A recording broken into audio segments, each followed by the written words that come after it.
As she opened the carton, a strange smell filled the kitchen. She began washing the meats.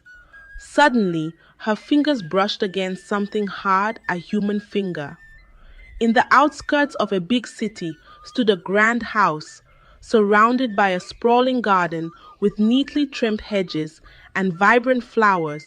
A tall iron fence enclosed the property, adding an air of mystery to the already imposing structure. The house belonged to the wealthy Badejo family. They were known for keeping to themselves and were a highly successful couple who owned a chain of luxury boutiques in the city. A teenage girl named Amara, from a small village, started working for the Badejo family 4 months ago.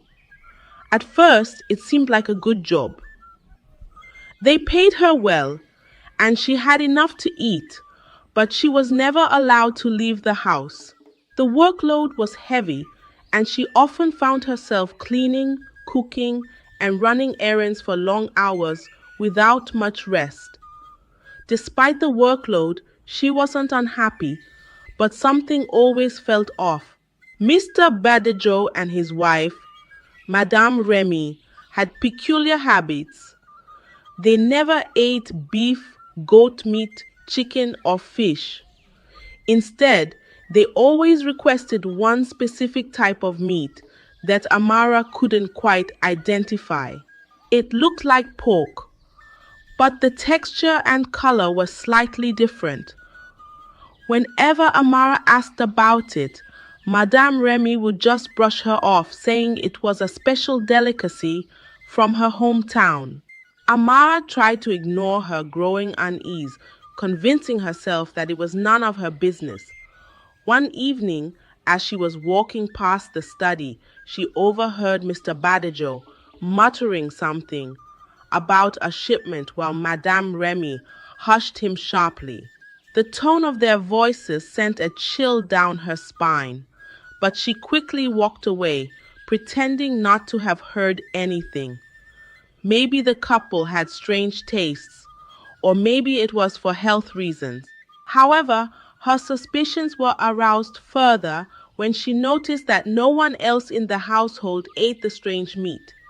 Thunder, the driver, and Moses, the gatekeeper, would always make excuses when offered a plate, saying they had already eaten or weren't hungry. When Amara tried to ask them why, they would look at her with fear in their eyes and tell her to mind her own business.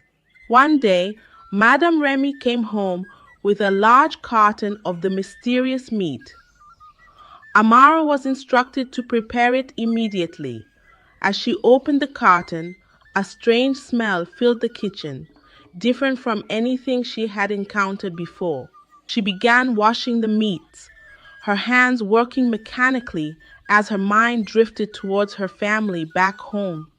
Suddenly, her fingers brushed against something hard and out of place. Puzzled, Amara pulled the piece out of the water. It was a long, thin bone, unlike anything she had ever seen in meat before.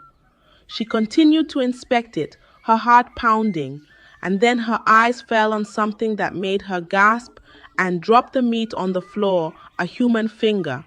Amara's world tilted, and she staggered back, clutching the sink for support. Her stomach churned and she barely made it to the trash bin before vomiting. She looked back at the meat, her mind struggling to process what she was seeing.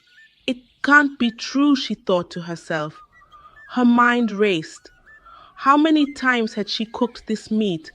How many times had Mr. and Mrs. Badejo sat at their table, eating with pleasure, while she unknowingly served them human flesh?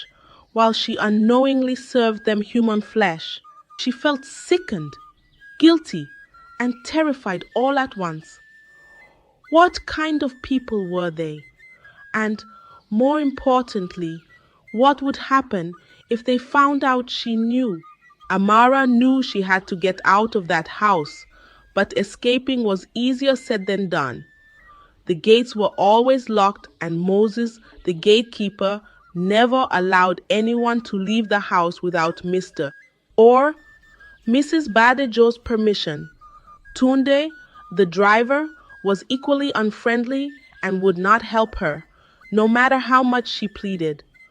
Amara felt trapped, like a prisoner in a house filled with dark secrets. For the next few days, Amara tried to act normal, pretending she hadn't seen anything. She did her chores quietly, keeping her head down and avoiding eye contact with anyone. But inside, she was plotting her escape. Late at night, when everyone was asleep, she would tiptoe to the kitchen, trying to find a way out. She thought about climbing over the fence, but it was too high and covered in sharp, broken glass. She considered sneaking out when the gates were briefly opened, but Moses was always watching. The days dragged on, each one filled with fear and anxiety. Amara couldn't sleep, she couldn't eat. She was haunted by nightmares of bones and blood, of Mr. and Mrs. Badajo finding out she knew their secret. She knew she had to get out before it was too late.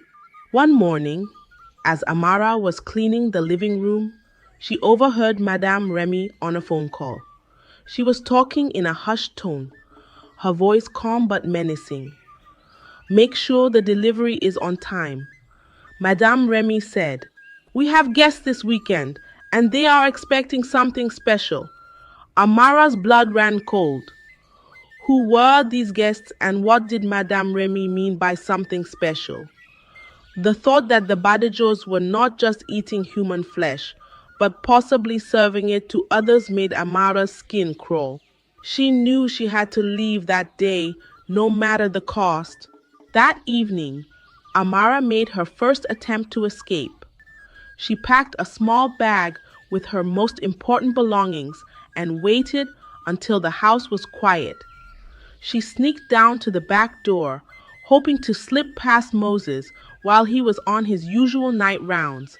But as soon as she stepped outside, Moses appeared from the shadows. "Where do you think you are going?" he asked. Amara tried to come up with an excuse, but the fear in her voice gave her away. I just wanted some fresh air," she stammered. Moses grabbed her arm roughly.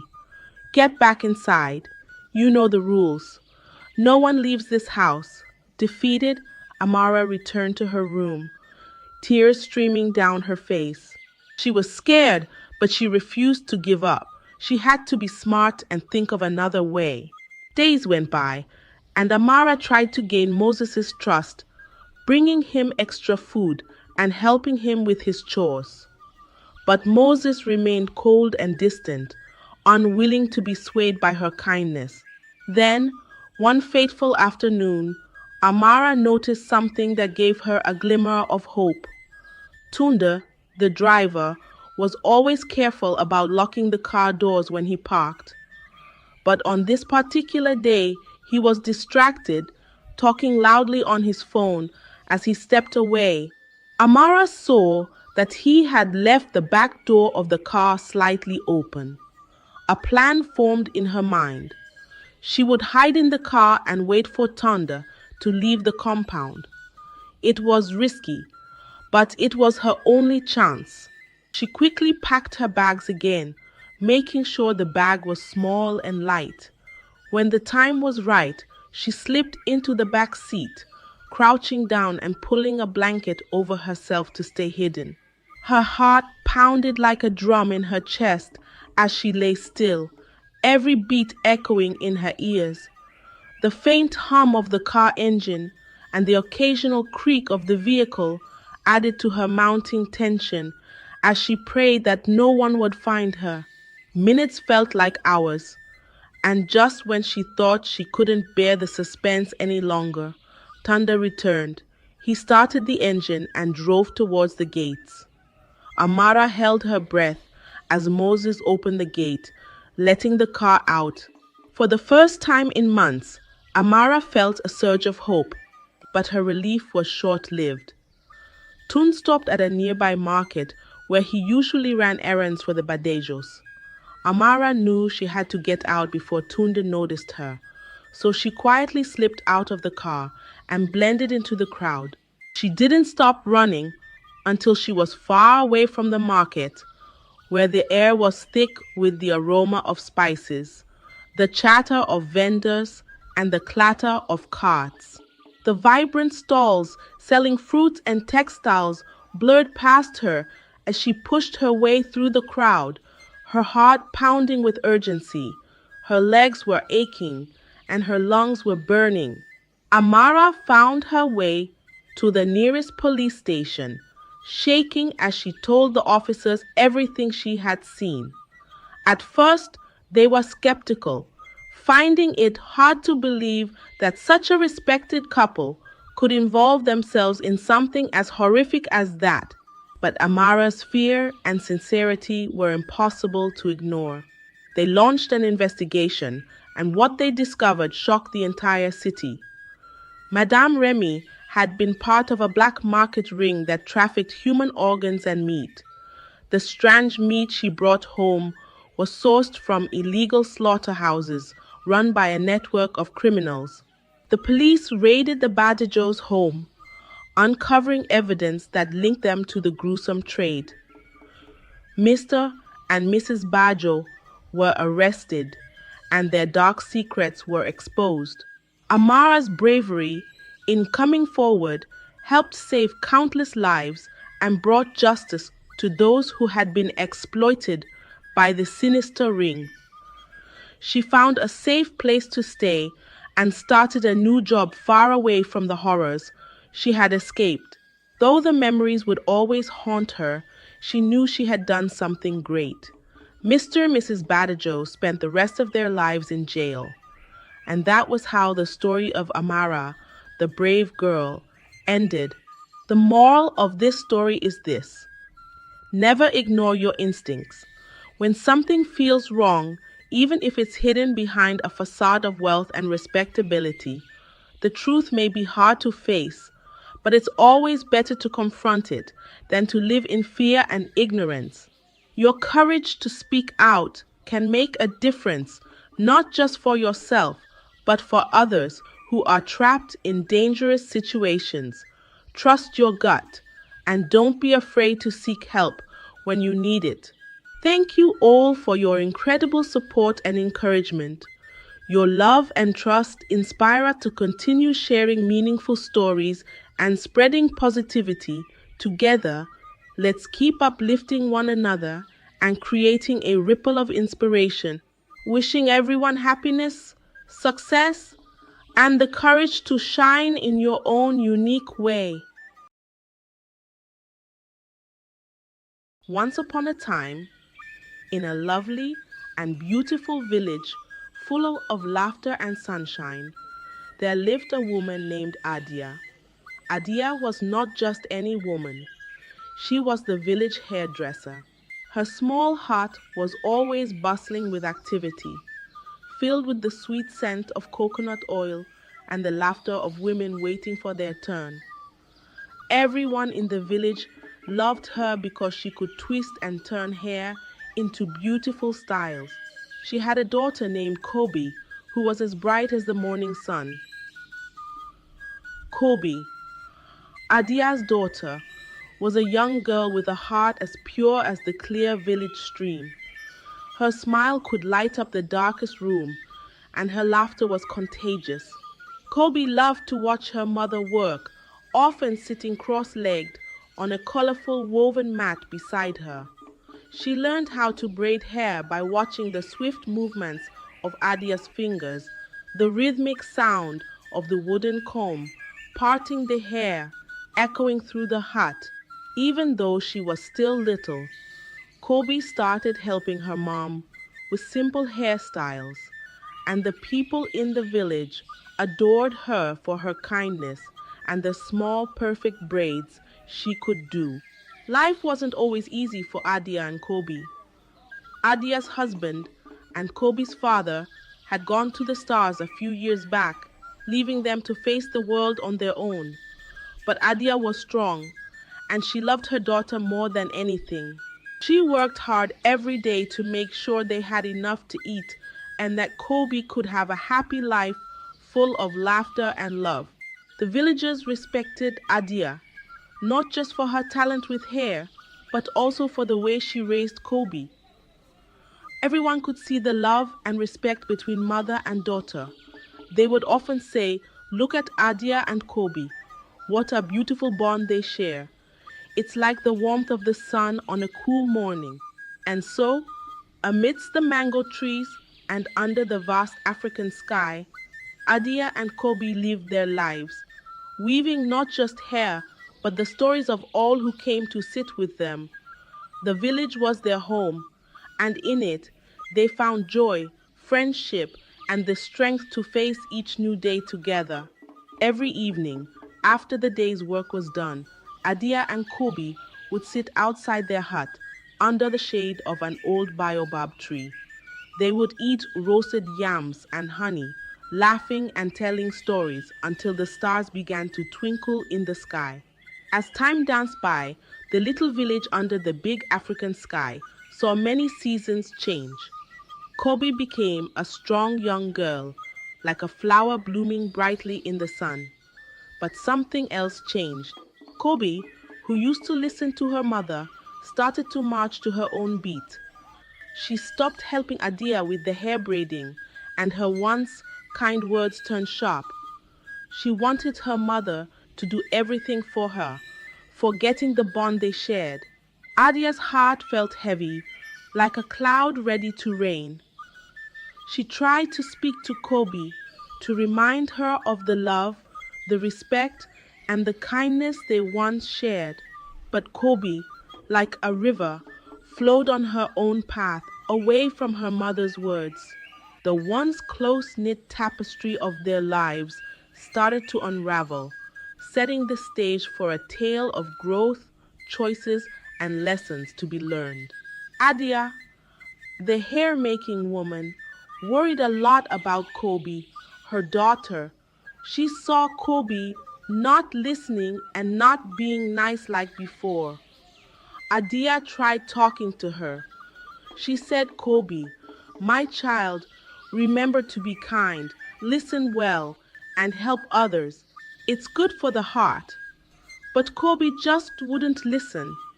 She turned her back and sometimes even said unkind words to her mother, which made Adia very sad. One sunny day, when the sky was as clear as the stream by the village, Anika came to visit. Anika was Adia's sister. Anika was Adia's sister, and she lived in another town, not too far, but not close either. Anika had heard stories about Kobe, and she wanted to see for herself.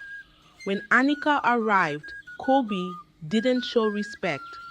She didn't kneel to greet Anika or even offer her water to drink. Anika was surprised and not happy. She talked to Adia about it. "Adia, Kobe has grown wings, too big. She needs to learn respect and kindness again," Anika said after seeing how Kobe acted. Anika had an idea. "Let Kobe come with me to the town. It might teach her some good manners. Anika some good manners," Anika suggested. Adia was scared at first because she knew Anika was very strict, but thinking deep in her heart, Adia hoped it might help Kobe. So she said yes. Kobe was happy to leave.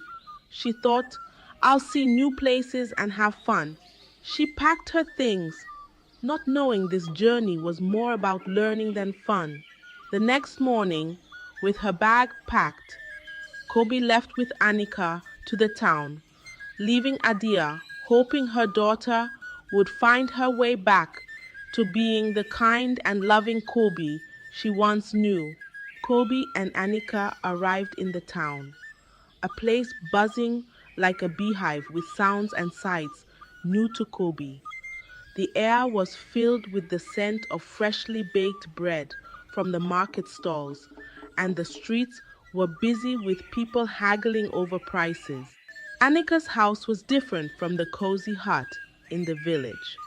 It was bigger, with more rooms, and a gate that creaked when opened.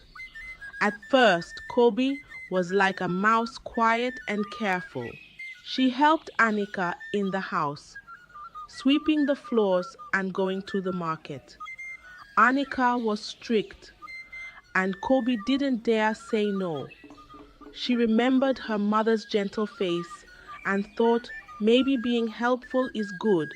But soon, Kobe met some girls in the town. These girls walked with their heads high and wore clothes that made everyone look at them. They talked about fun things like games and adventures. Kobe's eyes sparkled. She thought, this is the fun I was missing. The new friends showed Kobe how to dress like them, in bright clothes that were very different from what she wore in the village. They laughed and shared secrets, and Kobe felt like she belonged. She started to forget the lessons from her mother and Annika. She liked the attention she got when she walked down the street, feeling like a peacock with its feathers spread wide. Annika noticed the change in Kobe. She saw the new clothes and the late nights. Annika shook her head and said, Kobe, remember who you are. Don't lose yourself. But Kobe's ears were filled with the laughter and excitement of her new friends. She couldn't hear Annika's words, thinking only of the next fun thing to do, drifting further away from the lessons of kindness and respect she once knew. Then, one day, something surprising happened. When her aunt had friends over, Kobe had to say hello and help out. But Kobe wanted to show she could make her own choices, so she didn't greet them like she was supposed to. She asked, why do I have to greet them first? They can say hello to me too. Everyone was very surprised and didn't know what to say. Her aunt's friends were shocked because all kids in town were usually very polite, and her aunt was very upset to see Kobe acting this way in front of her friends. After the friends left, her aunt told Kobe she couldn't stay with her anymore because she wasn't listening or learning. You need to go back to your mom, she said. I can't help you if you don't want to learn. Kobe packed her things, feeling both mad and excited. She was going back to her village, where everyone used to pay her a lot of attention. Kobe came back to her village after some time with Annika, but she was not the same Kobe who left. She walked into the village like a new breeze, but this breeze was different, strong and surprising. She wore clothes that made all the villagers open their eyes wide, a short wrapper around her waist and a top that was just as short, showing more skin than the village was used to. People in the village whispered and pointed. Is that Kobe? They asked each other. She looks so different. Kobe walked with her chin up, enjoying the looks and whispers. She thought it meant she was special, that she stood out from everyone else. When Adia, Kobe's mother, saw her daughter, her heart sank like a stone in water. She rushed to wrap Kobe in a big, modest wrapper, asking, why are you dressed like this, my child? But Kobe pushed the wrapper away, saying, this is how we dress in town. It's fashionable. Adia's eyes filled with worry. She knew the village wouldn't understand, and she feared what this change meant for her daughter. That evening, Adia sat with Kobe, trying to bridge the gap that had grown between them. Kobe, my dear, why have you changed so much this dressing? It's not our way, Adia said gently. But Kobe was defiant. Mother, I like it. It makes me feel good, and everyone looks at me, she replied, missing the concern in her mother's eyes. Adia lay awake that night, her heart heavy with worry.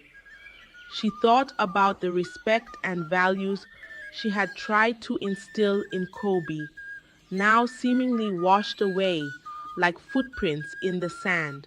Adia feared what this meant for Kobe's future, how the village would treat her and the path she was choosing to walk. The return of Kobe had brought a storm of emotions to Adia's heart, and she wondered how they would weather this together. As days turned into weeks, Kobe's love for attention grew like a wildfire. She enjoyed the stares and whispers from the villagers, feeling like a queen in her own little kingdom. She cared less and less about what her mother, Adia, or anyone else said. Kobe thought, I am special. Everyone loves me. But the love she thought she saw was not real. It was a shadow that disappeared when the sun went down. Adia warned her, Kobe, this path is slippery. Be careful. But Kobe's ears were closed to her mother's words. She believed the sweet nothings whispered in her ears under the moonlight, not seeing the danger in those fleeting moments. It didn't take long before Kobe started spending time with wealthy men in the village in exchange for money. Since she looked very attractive, showing half of her body with her clothes, her mother wasn't happy with this. Among the villagers, they always talked about her, how she was disobedient, and how she used her looks to gain favors. Then one morning, the world seemed to spin around Kobe. She felt sick and everything changed. Kobe's actions had consequences. Fear gripped her heart.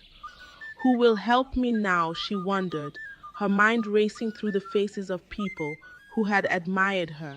She tried to find answers, but each door closed in her face.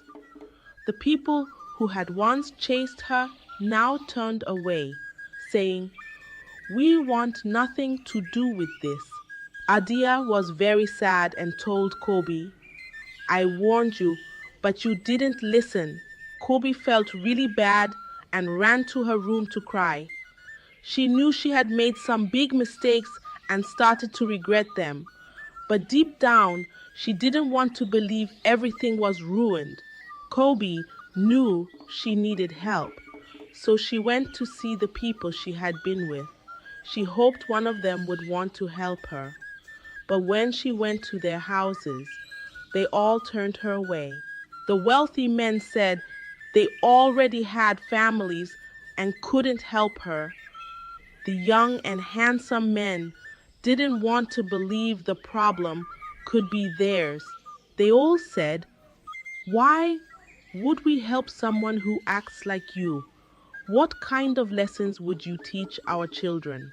Is it to become someone with low value or to dress indecently like you do? Feeling really low, Kobe thought maybe the village drunkard would help her.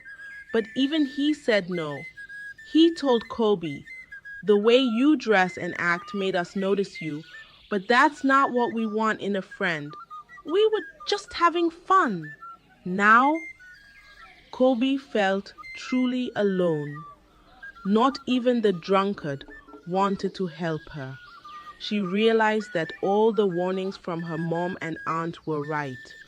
Kobe felt alone, more alone than she had ever felt. The villagers' whispers turned into loud judgments. Her friends from the town were nowhere to be found. Even the light in her mother's eyes seemed dimmed by disappointment and worry.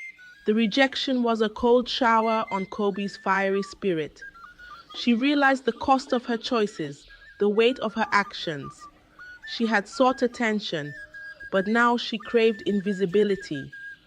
The village, once her stage, had become a prison of eyes and whispers. Kobe, with nowhere left to turn, went back to her mother's arms. Despite her disappointment, Adia opened her arms to her daughter. Kobe cried, I'm sorry, mother. I didn't listen. But the words were a small comfort against the reality of her situation.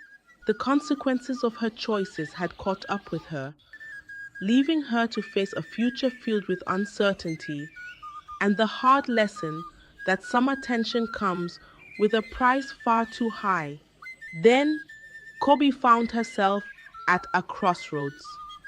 With the village whispering behind her back and the weight of her choices heavy on her shoulders, she looked into the mirror of her life and didn't recognize the reflection staring back.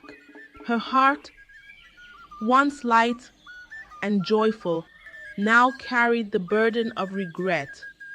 Acknowledging her mistakes was like letting go of a heavy load for Kobe.